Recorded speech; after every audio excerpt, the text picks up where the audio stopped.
Hello out there. How you guys doing this evening? James here.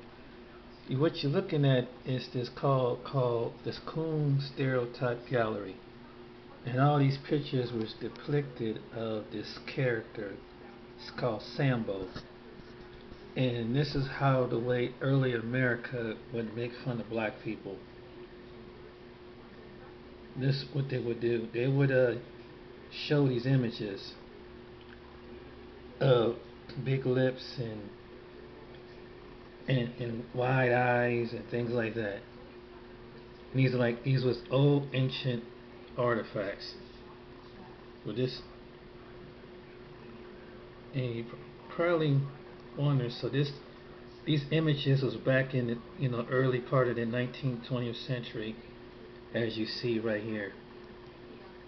And this is what some some people were making fun of black people, and they would mock them, and they would name these characters after them. And so this would get this like this hand bone 5 cent, and you see all these old pictures. Now, I'm gonna go back and I'm gonna show you is what does this represent? This is called the Coon Stereotype Gallery, and this is the Coon card card Catker is one of the most, I can't say it right, is the most insulting of all anti-black characters. Basically, the name itself is abbreviation from raccoon. It is dehumanizing as Sambo. The coon was portrayed as a lazy, easy fronting chronicle idol, inarticulate buffoon. The coon derived different from the Sambo in subtitle, but importantly, Sambo was depicted as a perpetual child, not capable of living as an independent adult. The coon acted childish, but he was an adult. I bet a good for a little adult. Sambo was portrayed as a loyal, content servant. Indeed, Sambo was offered as a defense for slavery and segregation. How bad could these institutions have been as the radicalists if blacks were contended?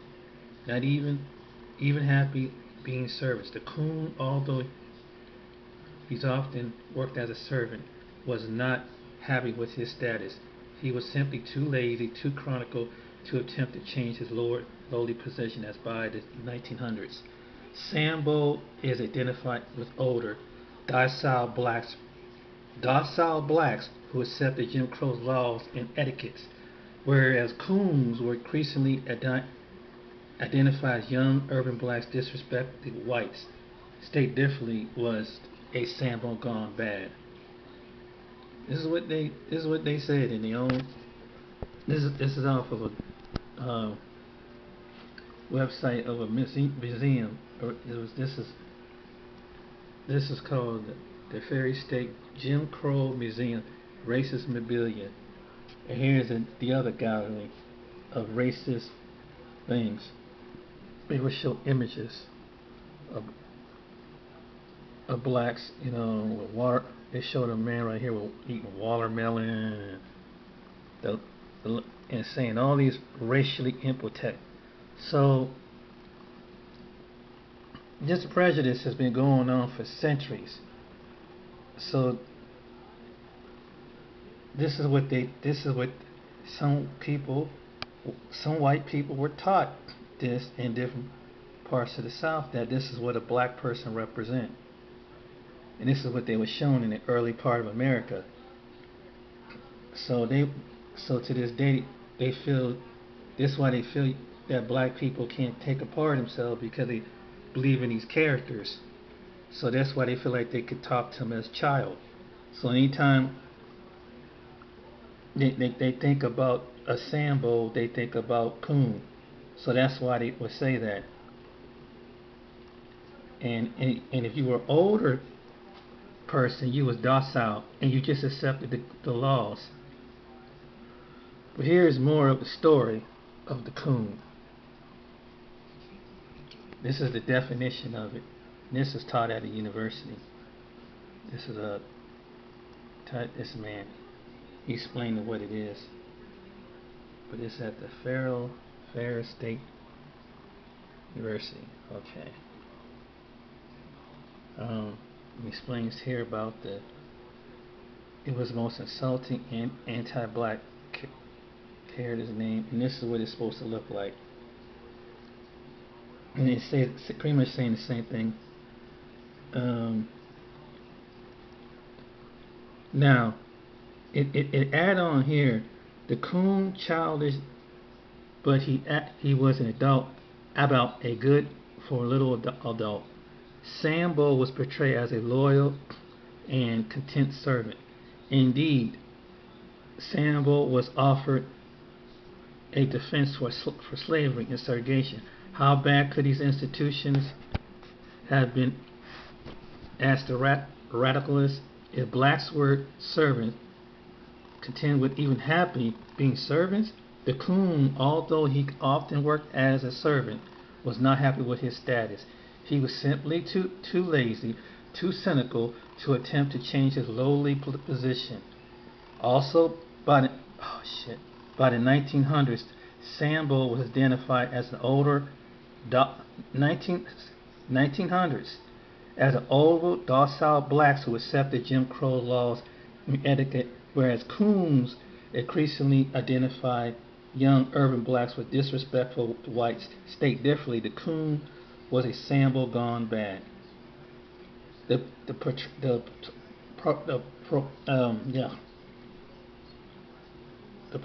good movie Coon with Stephen Fetchit, the slow talking, slow walking, slow demeaning nitwit. It took his character almost a minute to say, "I'll be catching my feet now, boss." Donald Bogle, a cinema historian, lambasted the coon as played by Stephen Fetchit and others. Before his death, the coon developed into the most blatantly disregard of all black stereotypes. The pure coons emerged as no-count niggers. This is what it said.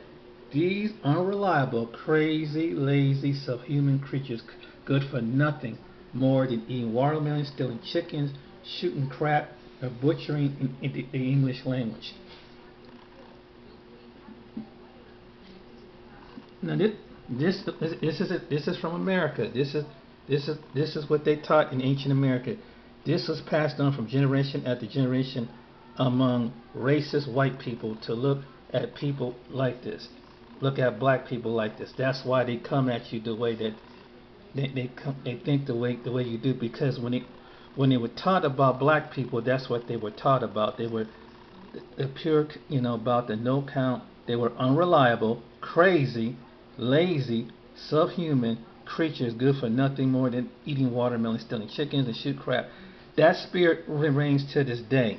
That's why racism, there's some people that carry that spirit of thinking that's what black people are really about in the United States. And it tells here, the American slave masters overseas often described as slaves were slow and lazy, once pushing and eye-serving and trifling. The master and the slave operate with different motives. The master desires to obtain the slave the greatest labor, but the means the slave desires to do is the least labor while avoiding punishment. The slave registered his protest against slavery by running away, and when it was not possible, while slowing work, doing shoddy work, destroying work tools, and faking illnesses. Slave masters attribute the slave poor's performance to shiftlessness, stupidity, desire of freedom, and genetic deficiencies. This is what they still believe in to this day. The amount of work done by a typical slave depends on the individual slave owners, that their ability to extract labor. As typical slaves worked from dusk to dawn, they were sometimes granted leisure time, Saturday and Sunday evenings. However, this time was spent planting, harvesting their own gardens, washing clothes, cooking, and cleaning. The slave owner, I always get them half each Saturday, enough in the whole day. At the same time, the women do their housework. They never die. They never are idle. The slave owners would complain about laziness of their workers, but the records show that slaves were often worked hard and brutally so. The overseers routinely paid commissions, which encouraged the overwork boasted about slaves that worked like horses. He added, I'd rather be dead than be a nigger on one of the big upon up, therefore causing slave owners to hire overseers as slaves. The time has been since a slave owner, and this is after the 1900s. This is born after 1900. Their spirit is still in the land today of people who feel this way. People, the behooves who has up, and it tells about the slaves, and you can read down here what they done with some slaves were the people who were slaves at that time. They had skills. For example, slaves were shoemakers, blacksmiths, carpenters, mechanics, and barbers.